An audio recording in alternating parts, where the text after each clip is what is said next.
అనకాపల్లి జిల్లా గొలుగొండ మండలం doctor BR అంబేద్కర్ను నూతన పార్లమెంట్లో అవమానించిన అమిత్ షాను వెంటనే రాజీనామా చేయాలని డిమాండ్ చేస్తూ గొలుగొండ మండలం జోగంపేటలో ర్యాలీ నిర్వహించి అంబేద్కర్కు పూలమాల వేసిన అనకాపల్లి డీసీసీ అధ్యక్షుడు మీసాల సుబ్బన్న ఈ సందర్భంగా సుబ్బన్న మాట్లాడుతూ కేంద్ర మంత్రి పదవి నుండి బర్తరఫ్ చేయాలని, భారత జాతికి 50 మందికి బహిరంగ క్షమాపణ చెప్పాలని నర్సీపట్నం నియోజకవర్గం గొలుగొండ మండలం జోగంపేటలో దళితవాడలో స్థానిక దళితులతో మమేకమై భారీ ర్యాలీ నిర్వహించారు.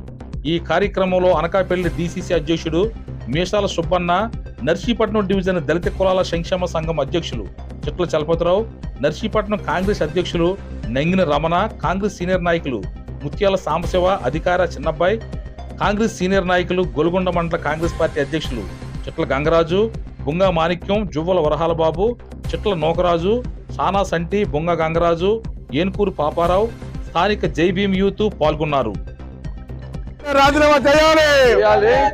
అంబేద్కర్ ని విమర్శించిన అమిత్ షా వెంటనే రాజీనామా చేయాలి. అమిత్ షా వెంటనే రాజీనామా చేయాలి. అమిత్ షా వెంటనే రాజీనామా చేయాలి.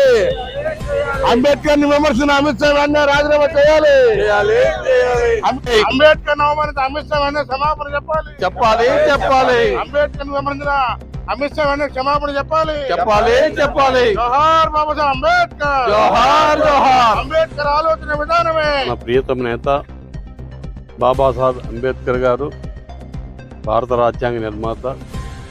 మరి మహాత్మా గాంధీ మన దేశానికి స్వాతంత్రం తెస్తే ఆ స్వాతంత్ర ఫలాన్ని ఈరోజు కూడా ఇలాగ ఉంచారంటే కేవలం అది బాబాసాహెబ్ అంబేద్కర్ యొక్క ఆలోచన విధానం అని చెప్పేసి మనందరికీ తెలుసు. అటువంటి భారత రాజ్యాంగ నిర్మాతని కేంద్ర హోంమంత్రి వర్యులు భారతీయ జనతా పార్టీలో ఉన్నటువంటి కేంద్ర మంత్రిలో ఉన్నటువంటి అమిత్ షా గారు రాజ్యసభలో అనుచితంగా మాట్లాడిన విషయం మనందరికీ తెలిసిందే. ఆ అనుచిత వ్యాఖ్యల పట్ల బాబాసాహెబ్ అంబేద్కర్ గారి పట్ల అనుచితంగా మాట్లాడినటువంటి అమిత్ షా గారిని వెంటనే రాజీనామా చేయమని చెప్పేసి ఈ దేశంలో ఉన్నటువంటి భారత జాతీయులందరూ కూడా ముక్త కంఠంతో వ్యతిరేకిస్తూ ఉన్నారు. ఆయన్ని వెంటనే కేంద్ర మొత్తం నుంచి బర్తరఫ్ చేయాలని, అదేవిధంగా ఆయన ఈ భారత జాతి 50 మందికి కూడా బహిరంగ క్షమాపణ చెప్పాలని చెప్పేసి కాంగ్రెస్ పార్టీ డిమాండ్ చేస్తూ ఉంది. ఈ విషయమై మొత్తం దేశం మొత్తం మీద కాంగ్రెస్ పార్టీ ఆధ్వర్యంలో ప్రతి గ్రామంలో కూడా ఈ కార్యక్రమాలు, నిరసన కార్యక్రమాలు ఉవ్వెత్తున చేపడతా ఉన్నాం. తప్పకుండా ఎటువంటి పరిస్థితుల్లో సరే అమిత్ షా అంబేద్కర్ బాబాసాహెబ్ అంబేద్కర్ పట్ల అనుచితంగా మాట్లాడినందుకు వెంటనే క్షమాపణ చెప్పాలి, రాజీనామా చేయాలి. ఈ దేశ ప్రజానికానికి బహిరంగ క్షమాపణ చెప్పాలని చెప్పేసి అంతా మరి గొంతెత్తి అడుగుతూ ఉన్నాం. అదేవిధంగా లోక్సభలో ప్రతిపక్ష నాయకుడు శ్రీ రాహుల్ గాంధీ గారు కూడా ఈ విషయమై ఎప్పుడు కూడా ప్రశ్నిస్తూ ఉంటే ఆయన పట్ల కూడా అక్రమంగా కేసులు పెట్టి ఇబ్బందులు పాలు చేసే పరిస్థితి ఈరోజు భారతీయ జనతా పార్టీ చేస్తూ ఉంది. ఇటువంటి మతతత్వ పార్టీ మనం సమూలంగా తీస్తేనే కానీ మన భారతదేశం భవిష్యత్తు లేదని చెప్పి ఈ సందర్భంగా మనం చేస్తూ ఉన్నాం. తప్పకుండా ఈ కార్యక్రమాన్ని దేశవ్యాప్తంగా చేస్తూ ఉన్నారు. అందులో తిరుమలమ్మ గారి ఆదేశానుసారం విజిసి అధ్యక్షురాలు ఇక్కడ ఈ రోజున గొలుగొండ మండల హెడ్ క్వార్టర్స్లో జోగంపేటలో మరి ఈ కార్యక్రమాన్ని మేము కూడా చేస్తూ ఉన్నాం. తప్పకుండా ఆయన వెంటనే రాజీనామా చేయాలి, బహిరంగంగా అందరూ కూడా క్షమాపణ చెప్పాలని చెప్పేసి సందర్భంగా మనం చేస్తూ ఉన్నాం. జై భీమ్ మిత్రులారా, ఈరోజు దేశంలో ఒక ప్రక్క మతం లేనటువంటి సమాజం నిర్మించాలని చెప్పేసి అంతా అనుకుంటుంటే ఇప్పుడు ఎస్సీ వర్గీకరణ పేరిట మరింత కులాల మీద శిక్ష తీసుకురావడం చాలా శోచనీయం. మరి దానికి మేము వ్యతిరేకంగా ఉన్నాం. మరి సుప్రీంకోర్టు తీర్పు ఇచ్చిందని చెప్పేసి అది భవిష్యత్తులో మరి ఆలోచన చేయవలసిన అవసరం పెద్దలకు ఉందని చెప్పేసి రాజకీయ పార్టీలకు ఉందని చెప్పేసి కులాల మధ్య చిచ్చు పెట్టి కులాల మధ్య తగులు లేకుండా చూడవలసిన బాధ్యత గౌరవనీయ ప్రభుత్వాల మీద ఉందని చెప్పేసి సందర్భంగా ఈరోజు దేశవ్యాప్తంగా కాంగ్రెస్ పార్టీ మరియు కాంగ్రెస్ పార్టీ అనుబంధ సంఘాలు, అలాగే దళిత సంఘాలు అందరూ కూడా డాక్టర్ బాబాసాహెబ్ అంబేద్కర్ ని పార్లమెంట్ లో అవమానపరిచినందుకు పదే పదే అంబేద్కర్ పేరు ఎందుకు ఉత్తరిస్తారు? మీరు అంబేద్కర్ పేరు మొదలు దేవుణ్ణి ఉత్తరించవచ్చు కదా, దేవుడి పేరు చెప్తే స్వర్గానికి వెళ్ళిపోతాము అనే ఆలోచన విధానంతో అమిత్ షా మాట్లాడాడు. స్వర్గానికి వెళ్తామో లేదో మాకు తెలియదు, స్వర్గంలో ఎవరు వెళ్ళొచ్చో తెలియదు, కానీ అమిత్ షాకి అన్ని విషయాలు తెలిసినట్టున్నాయి. కానీ మన దేశంలో భారత రాజ్యాంగం ప్రకారం పార్లమెంట్ నడుస్తుంది. ఆ పార్లమెంట్ ప్రకారంగా మనకి మంచి చెడ్డ జరుగుతుంటాయి. దాన్ని బాబాసాహెబ్ అంబేద్కర్ గారే రాజ్యాంగం రచించారు.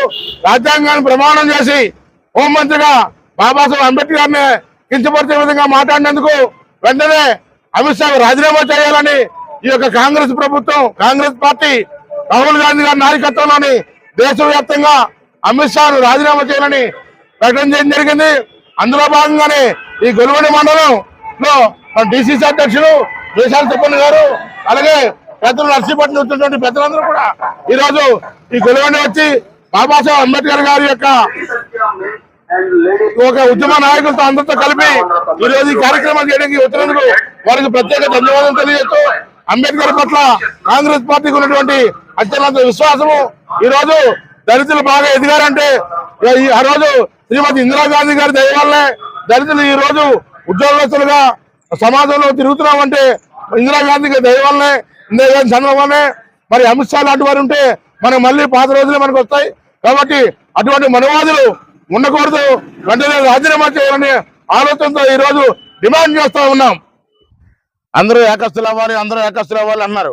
కానీ ఈ భారతదేశంలో దళితుల మటుకి చీలిపోవాలనే ఆలోచనతోని ఏబీసీల వర్గీకరణకు అనుకూలంగా ఉన్నటువంటి అంబేద్కర్ అంబేద్కర్ అంబేద్కర్ అనేసి అన్ని రకాలుగా అన్నిసార్లు అనాలా, అది దేవుణ్ణి తలుచుకుంటే మీకు మోక్షం జరుగుతుంది కదా అనేసి చెప్పడం జరిగింది. ఈ యొక్క అమిత్ షా దేశానికి బాబాసాహెబ్ రాజ్యాంగాన్ని అందించినటువంటి అంతటి మహనీయుడిని అంబేద్కర్ని విమర్శించడం అమిత్ షాకి తగదు. అంబేద్కర్ అంటే ఈ రాజ్యాంగం రచించినటువంటి మహామేధావి. అటువంటి మేధావి ఈ దేశంలోనే ప్రపంచంలోనే అనేక మంది ఆయన్ని అభిమానించే వ్యక్తులు ఉన్నారు. అటువంటి ఈ భారత రాజ్యాంగం రచించిన వ్యక్తిని అమిత్ షా ఆ రకంగా మాట్లాడడం చాలా ఇబ్బందికరంగా ఉంది దళిత జాతికి మొత్తానికి కూడా. అలాగే దేశంలో రాహుల్ గాంధీ గారు దేశవ్యాప్తంగా కూడా ఈ అమిత్ షా యొక్క క్షమాపణ చెప్పాలని, వెంటనే రాజీనామా చేయాలని రాహుల్ గాంధీ గారు దేశవ్యాప్తంగా పర్యటన చేస్తూ అంబేద్కర్ గారిని మనం కీర్తించాలి, రాజ్యాంగం ప్రకారం నడుచుకోవాలని చెప్పడం జరుగుతుంది. అందులో భాగంగానే ఈరోజు గొలుగొండ మండలం వచ్చేసినటువంటి డిసిసి అధ్యక్షులు మీసాల సుబ్బన్న గారు నేతృత్వంలో దళిత సంఘాలు ఐక్యవేదిక అందరూ ఏకస్తులమై ఈ యొక్క బాబాసాహెబ్ అంబేద్కర్ గారిని ఎవరైతే పార్లమెంట్ లో అమిత్ షా అన్న మాటలు మేము ఖండిస్తూ వెంటనే అమిత్ షా రాజీనామా చేయాలని, లేకపోతే ఆయనకి భవిష్యత్తు ఉండదని ఇందు మూలంగా తెలియజేస్తూ ఈ ఏబీసీల వర్గీకరణ చేస్తూ మమ్మల్ని చాలా ఇబ్బంది పెడుతున్నారు. కాబట్టి భారతదేశంలో అందరూ కూడా ఐక్యంగా ఉండాలని మోదీ ఒక రకం పిలుపునిస్తూ ఈ అమిత్ షా ద్వారా ఈ రకమైనటువంటి ప్రేలాపన వేలించినటువంటి పార్లమెంట్ లోనే క్షమించిన నేరం దేశద్రోహం. కాబట్టి అమిత్ షాకి దేశద్రోహ నేరం కింద శిక్షించవలసిందిగా ఈ దళిత సంఘాల ఐక్యవేది తరఫున కోరుతూ మరి ఈ యొక్క కార్యక్రమాన్ని రాహుల్ గాంధీ గారు తీసుకున్నందుకు వారికి ప్రత్యేక ధన్యవాదాలు. జై భీములు. जोहार बाबा साहेब अंबेडकर, जोहार जोहार, जोहार बाबा साहेब अंबेडकर, जोहार जोहार. సాధిద్దాం అంబేద్కర్ గారి ఆశయాలు, సాధిద్దాం సాధిద్దాం, సాధిద్దాం అంబేద్కర్ గారి ఆశయాలు, సాధిద్దాం సాధిద్దాం. జోహార్ కాపాడుకుందాం భారత రాజ్యాంగాన్ని, కాపాడుకుందాం కాపాడుకుందాం, కాపాడుకుందాం భారత రాజ్యాంగాన్ని, కాపాడుకుందాం కాపాడుకుందాం.